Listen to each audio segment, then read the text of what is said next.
بسم اللہ والحمد للہ والصلاة والسلام علی رسول اللہ۔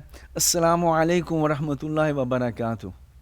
سب سے پہلے ہم اللہ تعالیٰ کا شکر ادا کرتے ہیں کہ اللہ تعالیٰ نے ہماری زندگی میں ایک بار پھر ہمیں رمضان کی برکتوں سے مستفید ہونے کا موقع فراہم کیا ہے، اور ہم اس کے حضور دعا گو ہیں کہ وہ ہمیں اس مہینے کی برکتوں سے، اس کی رحمتوں سے، اس کے اور اپنی بخشش کی بدولت کہ ہمیں زیادہ سے زیادہ ان کو سمیٹنے کی توفیق عطا فرمائے۔ قرآن کی ساری برکتیں اور فضیلتیں قرآن کی وجہ سے ہیں، کیونکہ یہ قرآن کا مہینہ ہے۔ اللہ تعالیٰ نے خود ہمیں سورہ البقرہ میں جتا دیا کہ شہر رمضان الذی انزل فیہ القرآن ھدی للناس وبینات من الہدی والفرقان، کہ رمضان وہ مہینہ ہے جس میں قرآن نازل کیا گیا جو لوگوں کے لیے ہدایت ہے، اور اس میں لوگوں کی ہدایت کے لیے تمام واضح تعلیمات موجود ہیں، اور وہ حق اور باطل کا، صحیح اور غلط کا کرائیٹیریا یا فرقان یا کسوٹی بھی ہے۔ تو اللہ تعالیٰ نے فرمایا فَمَنْ شَهِدَ مِنْكُمُ الشَّهْرَ فَلْيَصُمْ، کہ اللہ تعالیٰ نے یہ تمہیں نعمت عطا کی ہے قرآن کی صورت میں، تو لہٰذا جو رمضان کا مہینہ پائے وہ روزہ رکھے۔ اور اس کا مقصد بھی اس میں درمیان میں اور بھی باتیں ہیں، لیکن میں اس کے مقصد کی طرف جاتا ہوں۔ پھر اللہ تعالیٰ نے اس کا مقصد بتایا لِتُكَبِّرُوا اللَّهَ عَلَى مَا هَدَاكُمْ، تاکہ تم اللہ تعالیٰ کی کبریائی بیان کرو اور اس کا اظہار کرو اور اس کو تسلیم کرو کہ اس نے تمہیں ہدایت عطا فرمائی ہے، وَلَعَلَّكُمْ تَشْكُرُونَ، اور تاکہ تم اس کا شکر ادا کرو۔ تو اس لیے اللہ تعالیٰ نے رمضان کو روزوں کے لیے منتخب کیا، کیونکہ یہ قرآن کا مہینہ تھا، اور یہی اس آیت سے ہمیں اللہ تعالیٰ نے واضح پیغام دیا۔ اصل میں قرآن کا نزول اللہ تعالیٰ کا اتنا بڑا احسان ہے کہ ہم اس کا جتنا بھی شکر کریں کم ہے۔ قرآن کے ذریعے اللہ تعالیٰ نے ہمیں وہ ہدایت نصیب فرمائی کہ اگر ہم اس ہدایت کو جیسے وہ ہمیں دی گئی ہے اسی طرح پورے کے پورا اپنے عمل میں لے آئے، اور ہماری پوری کمیونٹی اس کے مطابق عمل کرنا شروع کر دے، تو ہم اس دنیا میں بھی کامیاب رہیں گے اور آخرت میں بھی کامیاب ہوں گے۔ ہم اس دنیا میں بھی بہترین اخلاق و کردار کے مالک بنیں گے، اور ہماری کمیونٹی دنیا میں بھی بہترین کمیونٹی ہوگی، اور آخرت میں بھی اللہ تعالیٰ کی رحمت کی مستحق ہوگی۔ اب اندازہ کیجئے اگر یہ انسان کو خود دریافت کرنا ہوتا کہ ہمارے لیے سب سے بہتر طریقہ زندگی کیا ہے، وہ زندگی گزارنے کا کون سا طریقہ جو سب سے بہتر ہو، کہ جہاں سب سے انصاف بھی ہو، وہ فیئر بھی ہو، وہ ہر ایک کے حقوق بھی پورے کرتا ہو، وہ سب کے فرائض بھی انجام دیتا ہو، وہ دنیا میں ایک دوسرے کا خیال بھی رکھنے والی حسن عمل کا معاشرہ ہو، وہ ایسا معاشرہ کیسے بن سکتا ہے؟ کس قسم کی ہم کردار، کس قسم کی ہم معاملات کو اپنائیں کہ وہ ایسا معاشرہ وجود میں آ سکے؟ تو انسان کے بس میں یہ بات نہیں تھی کہ وہ اپنے طور پہ ان چیزوں کا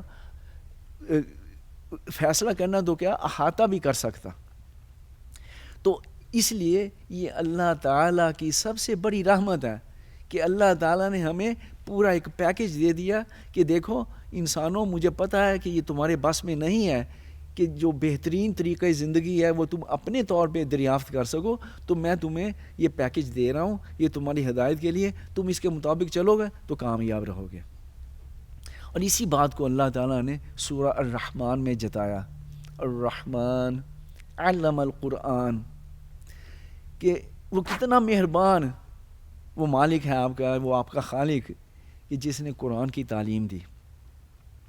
اب اگر ہم قرآن کے نازل ہونے کا اور اللہ تعالیٰ کی طرف سے یہ اتنی بڑی رحمت ملنے کا شکر ادا کرنا چاہتے ہیں، تو اس شکر ادا کرنے کا سب سے بہتر طریقہ کیا ہے؟ اس کا شکر ادا کرنے کا سب سے بہتر طریقہ یہ ہے کہ ہم اپنے تمام معاملات زندگی اس ہدایت کے مطابق گزاریں جو ہدایت اللہ تعالیٰ نے ہمیں قرآن میں دی ہے. ذرا سوچئے، اگر ہم قرآن کو بہترین طریقے سے اچھی آواز میں پڑھیں، ایسے پڑھیں کہ لوگوں کے اوپر وجد طاری ہو جائے، ایسے پڑھیں کہ لوگوں کے دلوں پہ بے تحاشا اس کا اثر ہو، لوگوں کو مزہ آ جائے، ہم انہیں پورا یاد بھی کیا ہو، اس کو حفظ بھی کیا ہو، ہم حافظ بھی ہوں، قاری بھی ہوں، وہ سب کر رہے ہوں، لیکن جب معاملات زندگی کا وقت آئے، جب ہمیں فیصلے کرنے ہو زندگی کے معاملات میں، تو ہم اپنی مرضی سے کریں یا کسی اور حساب سے کریں اور قرآن کی تعلیمات کو اگنور کر دیں، تو یہ قرآن کا شکر ہوگا یا ناشکری ہوگی؟ بلکہ اس سے بڑا کفر کیا ہوگا کہ آپ کو معلوم ہے اللہ تعالیٰ آپ سے کیا چاہتا ہے، آپ کو اللہ تعالیٰ کے احکام معلوم ہے، وہ آپ کے سامنے ہیں، اور آپ فیصلہ کسی اور بنا پہ کر رہے ہیں. یہی اصل میں کفر ہے.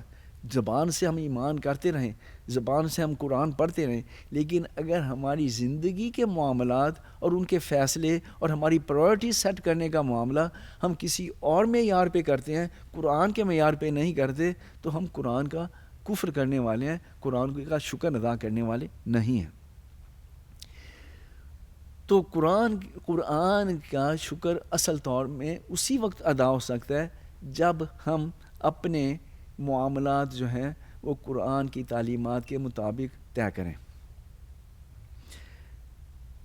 تو اس سلسلے میں یاد رکھنا چاہیے کہ قرآن پڑھنے کی نہیں بلکہ عمل کرنے کی کتاب ہے.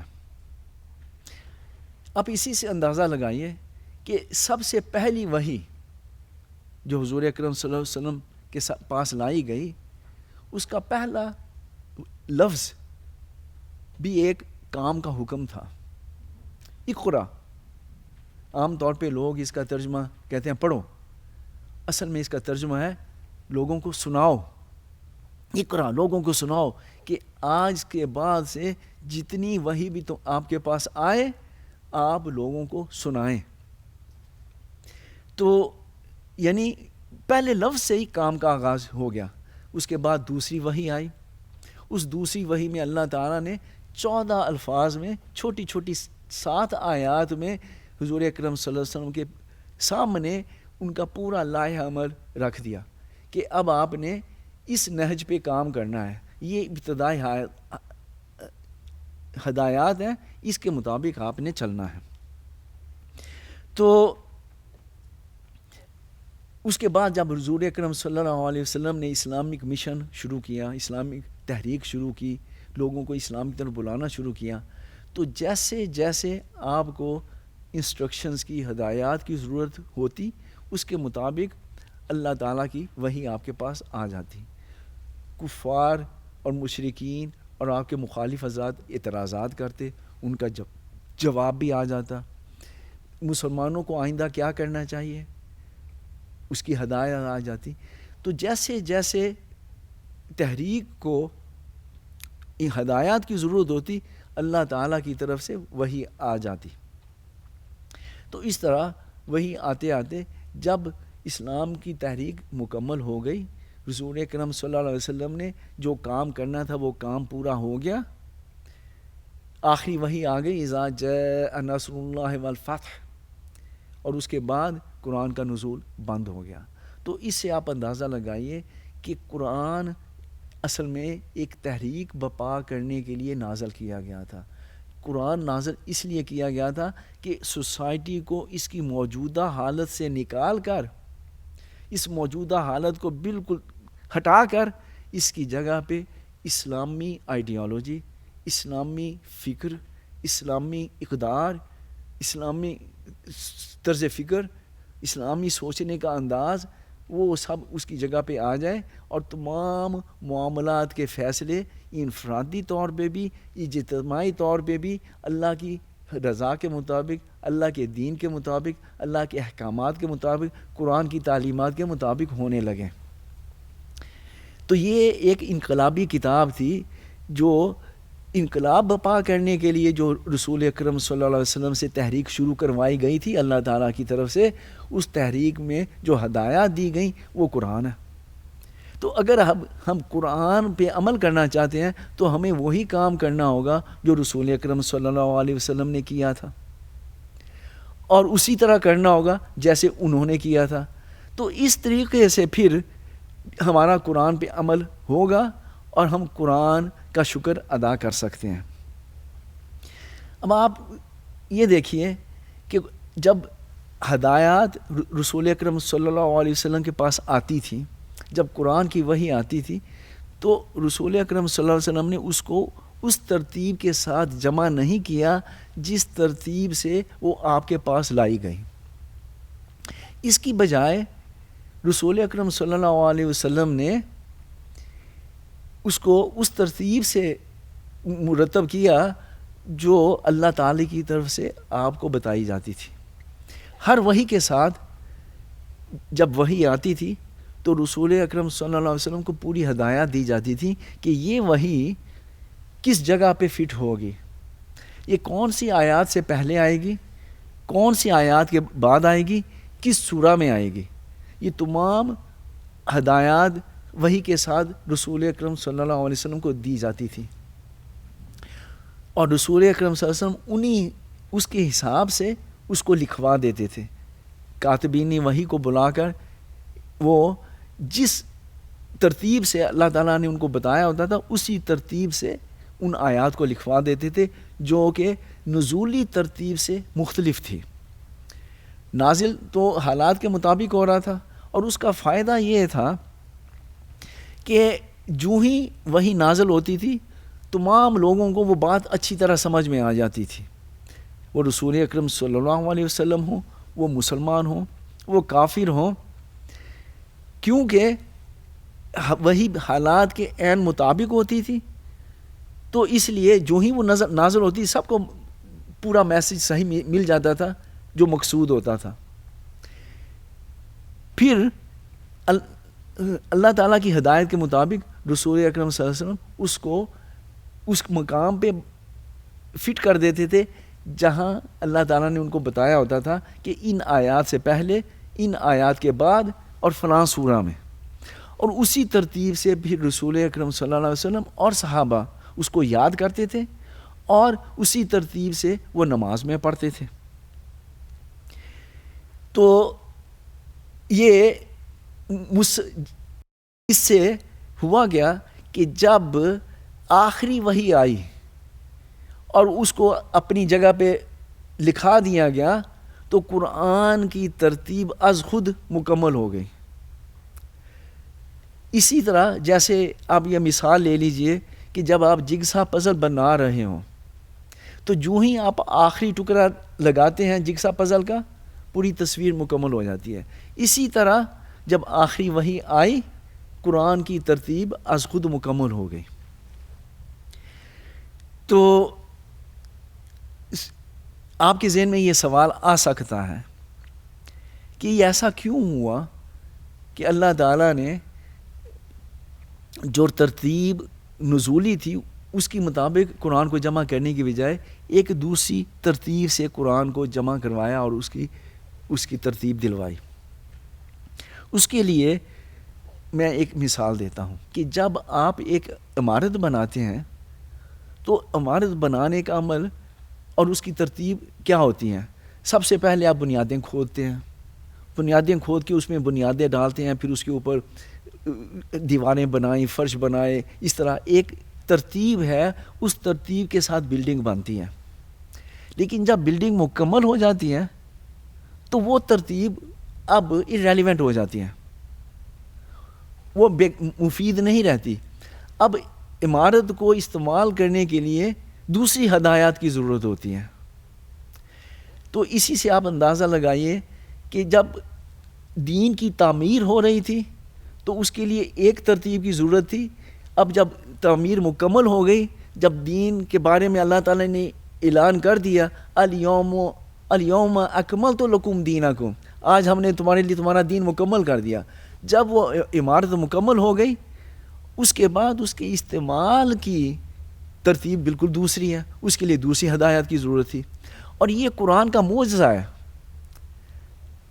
کہ وہی باتیں جو پہلے بلڈنگ بننے کے دوران بالکل عین وقت کے مطابق تھیں، وہی باتیں ایک دوسری ترتیب کے ساتھ ہمارے جو بعد میں آنے والے ہیں ان کی ہدایت کے لیے بہترین ہو گئی.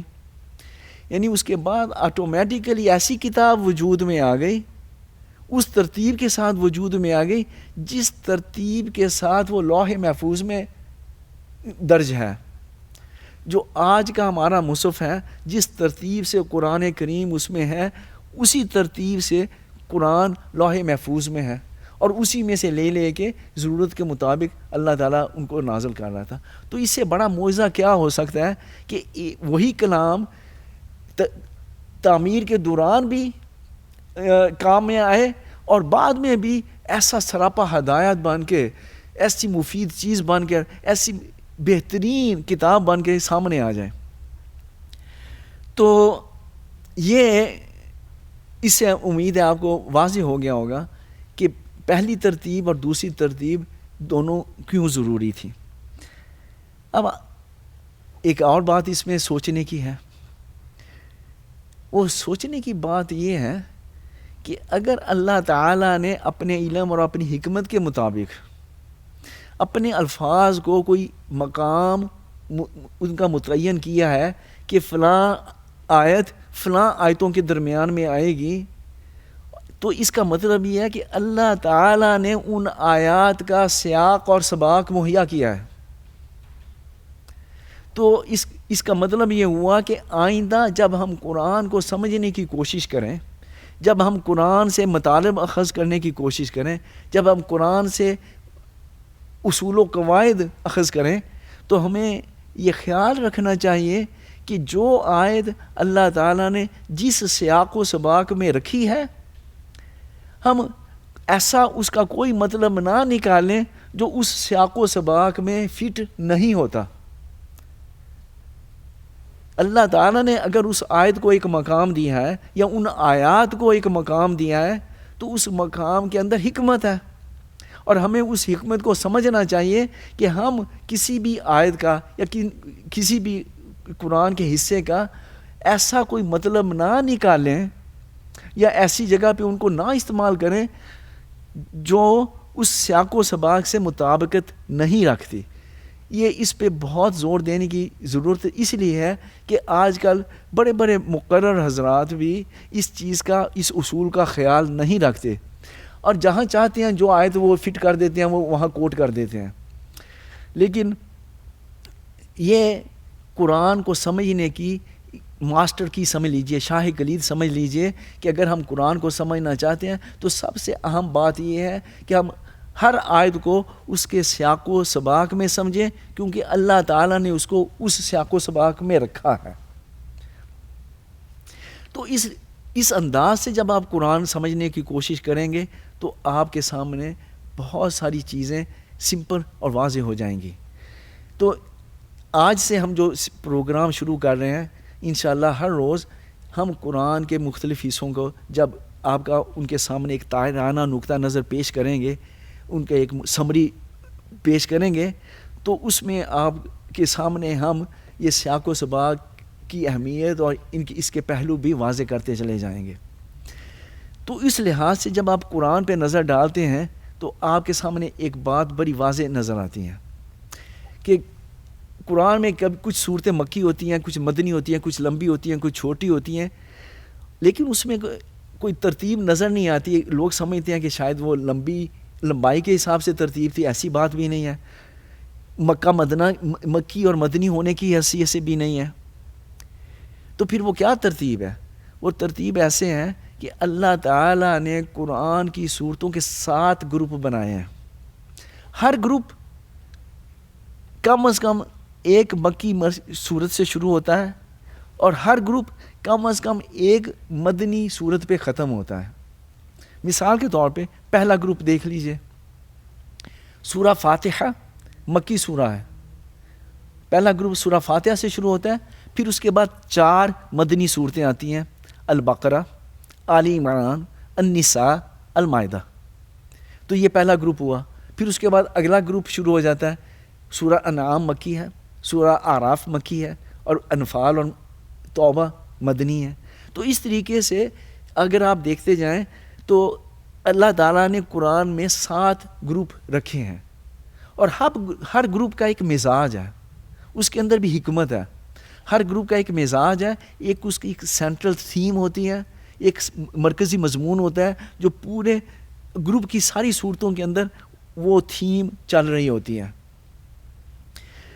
تو اس طریقے سے وہ ہمیں جب ہم قرآن کا مطالعہ کریں تو ان چیزوں کا بھی ہمیں خیال رکھنا چاہیے.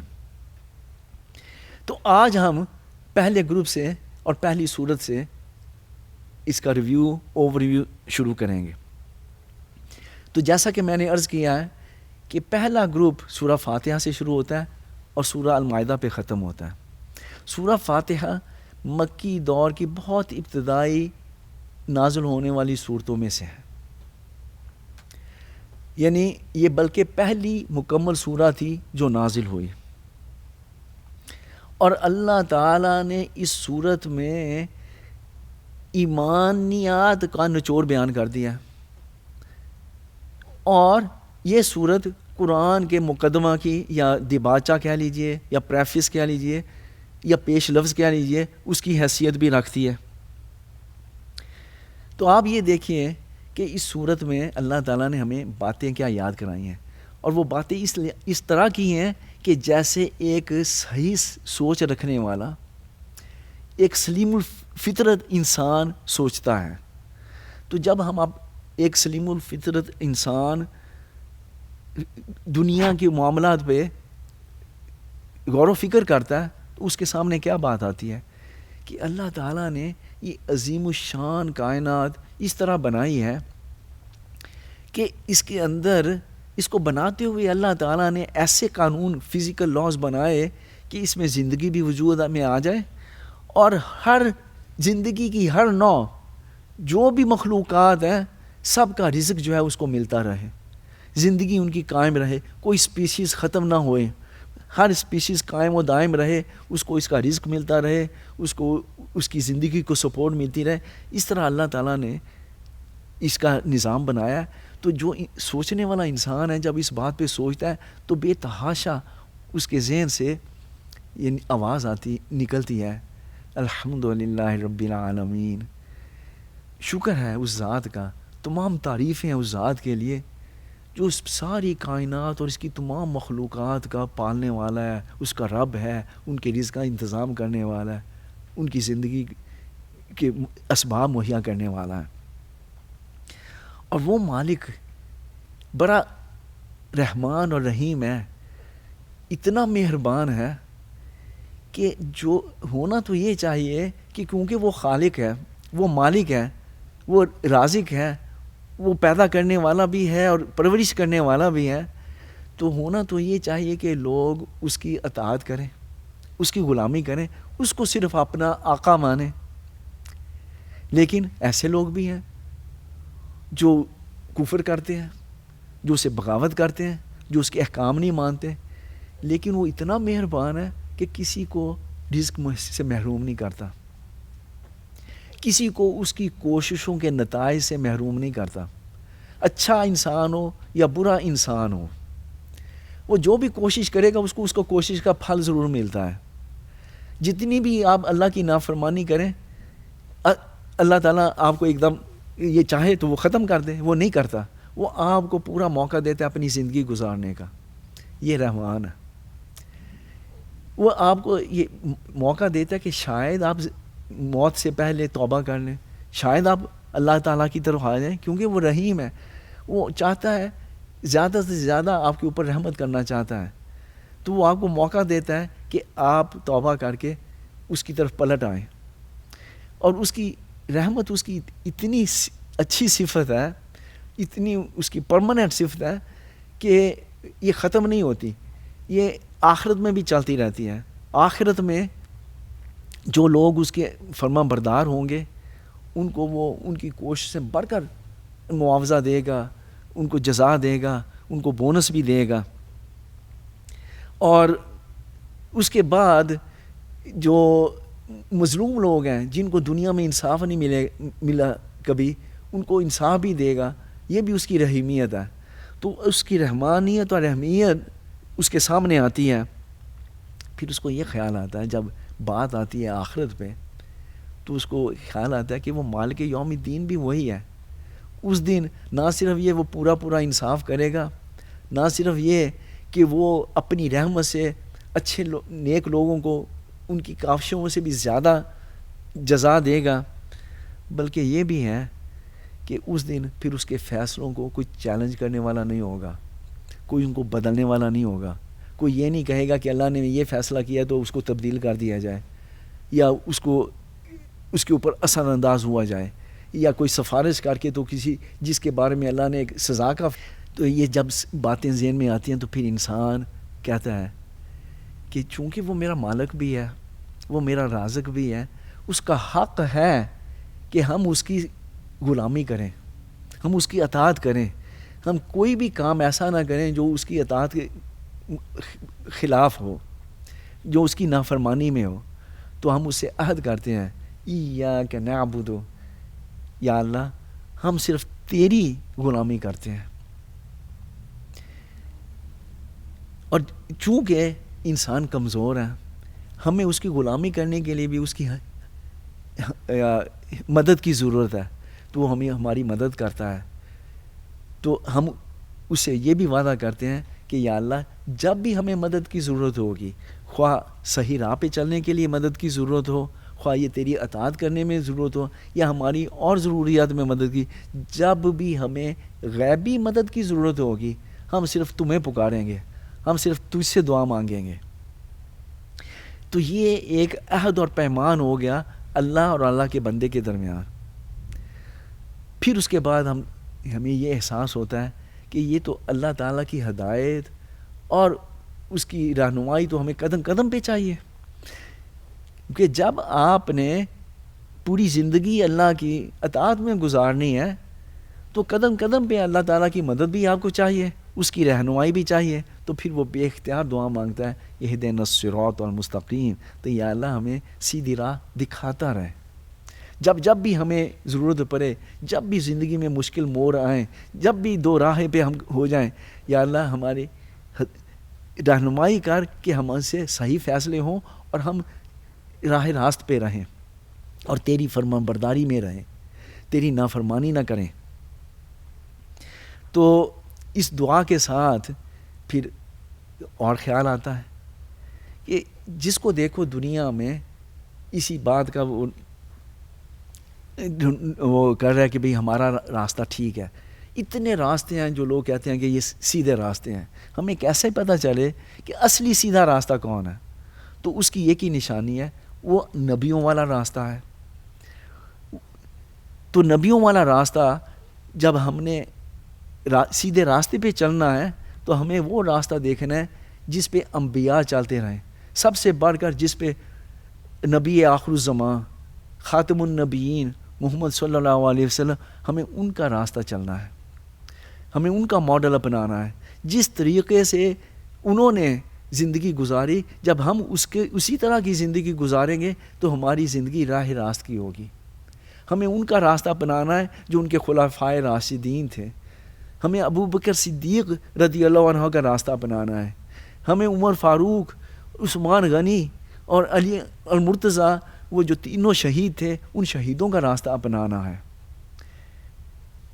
ان سے جب بھی ہمیں دیکھنا ہو کہ سیدھا راستہ کون ہے تو ہمیں یہ دیکھنا ہوگا کہ ان حالات میں، ان معاملات میں رسول اکرم صلی اللہ علیہ وسلم نے اور ان کی خلفائے راشدین نے کیسے فیصلے کیے تھے. ان فیصلوں کے مطابق جب ہم زندگی گزاریں گے تو ہم سیدھے راستے پہ ہوں گے.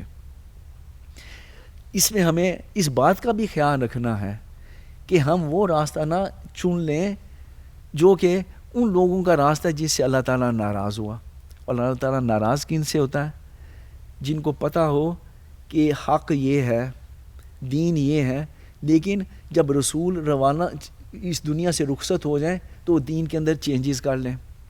جو دین میں اہم باتیں تھیں ان کو چھوڑ دیں، جو غیر اہم باتیں تھیں ان کو اپنا کے پھر دنیا داری میں مست ہو جائیں.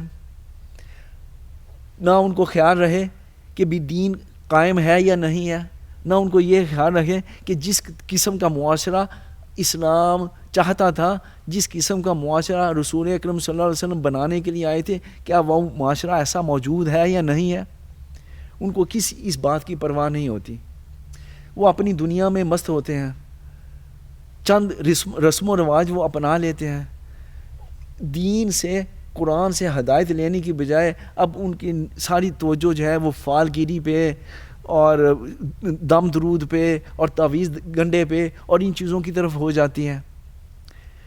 جب ایسی کیفیت ہو جائیں تو اللہ تعالیٰ ایسی قوموں سے ناراض ہو جاتا ہے، تو ہم یہ کہتے ہیں کہ یا اللہ ہمیں اس راستے سے بچانا جس راستے پر چلنے سے تو ناراض ہو جاتا ہے، اور ہمیں اس راستے سے بھی بچانا جو گمراہ لوگوں کا راستہ ہے۔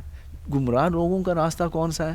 کہ جب آپ رسولوں کی رخصتی کے بعد دین کے عقائد میں، دین کے نظریات میں نئے نظریات داخل کر دیں، نئے عقیدے اپنا لیں، مشرکانہ رسوم شروع کر دیں، مشرکانہ عقائد بنا لیں، جیسے عیسائیوں نے کیا حضرت عیسیٰ کے رخصت ہونے کے بعد، جس طرح انہوں نے مشرکانہ عقائد بنا لیے، تو ہم اس سے بھی بچنا چاہتے ہیں۔ تو یہ اس طریقے سے انسان کی سوچ کو مد نظر رکھتے ہوئے اللہ تعالیٰ نے سورہ فاتحہ کے ذریعے وہ ساری باتیں ہمارے سامنے رکھ دیں، تاکہ قرآن کے آغاز ہی سے ہمیں پتہ چل جائے کہ ہماری سوچ کیا ہونی چاہیے اور ہمیں کن چیزوں کا فکر ہونا چاہیے۔ تو اس نقطہ نظر سے اگر آپ اس پوری بات پہ غور و فکر کریں تو آپ کو یہ نظر آئے گا کہ سورہ فاتحہ کے 3 حصے ہیں۔ پہلے حصے میں آپ نے اللہ تعالیٰ کی صفات اور اس کی عظمت کا اقرار کیا اور اس کا شکر ادا کیا۔ تو اللہ تعالیٰ جب ہم یہ کام کرتے ہیں تو آپ کو پتہ ہے کہ ایک مشہور حدیث قدسی کے مطابق اللہ تعالیٰ نے کہا کہ سورہ فاتحہ میرے اور بندے کے درمیان ایک مکالمے کی صورت میں تقسیم ہے۔ تو پہلے حصے میں جب ہم نے اللہ تعالیٰ کی کبریائی، اس کی ربوبیت، اس کی عظمت کا اقرار کیا اور اس کا شکر ادا کیا تو اللہ تعالیٰ اس کو اپریشیٹ کرتا ہے، اس کو قبول فرماتا ہے۔ دوسرا حصہ یہ ہے کہ جس میں ہم اللہ تعالیٰ سے عہد و پیمان کرتے ہیں کہ یا اللہ ہم پوری زندگی تیری غلامی میں گزاریں گے اور تیرے علاوہ کسی کی غلامی نہیں کریں گے، اور پکاریں گے تو صرف تجھی کو پکاریں گے، تیرے علاوہ کسی کو نہیں پکاریں گے۔ تو جب بندہ یہ کہتا ہے، اللہ تعالیٰ کہتا ہے کہ اب میرے اور میرے بندے کے درمیان عہد اور پیمان ہو گیا، تو یہ ہمارا اللہ تعالیٰ سے وعدہ ہے۔ پھر اس کے بعد ہم اللہ تعالیٰ سے دعا مانگتے ہیں کہ اللہ تعالیٰ ہمیں یہ وعدہ پورا کرنے کی توفیق عطا فرما، تاکہ ہم سیدھے راستے پہ رہیں، گمراہ لوگوں کے راستے پہ نہ چلے جائیں، ان لوگوں کے راستے پہ نہ چلے جائیں جس سے تو ناراض ہے۔ تو وہ ہم اس کی دعا کرتے ہیں تو اللہ تعالیٰ کہتے ہیں میں نے اپنے بندے کی دعا قبول کی۔ اب آپ اس سے دیکھیے اس دعا کی قبولیت کے، یہ سورہ بقرہ اور پورا قرآن اسی دعا کی قبولیت ہے۔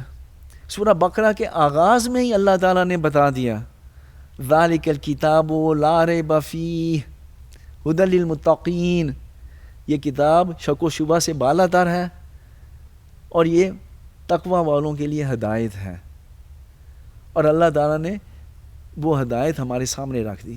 لیکن ان چیزوں کے تفصیلی گفتگو ہم انشاءاللہ آئندہ پروگرام میں کریں گے، اور پورا ہم سورہ بقرہ کے پورے سورہ کا جائزہ لیں گے، تو پھر اس پہ تفصیلی گفتگو ہوگی۔ تو آج ہمیں اجازت دیجیے، کل انشاءاللہ پھر ہم آپ کی خدمت میں حاضر ہوں گے۔ السلام علیکم ورحمۃ اللہ وبرکاتہ۔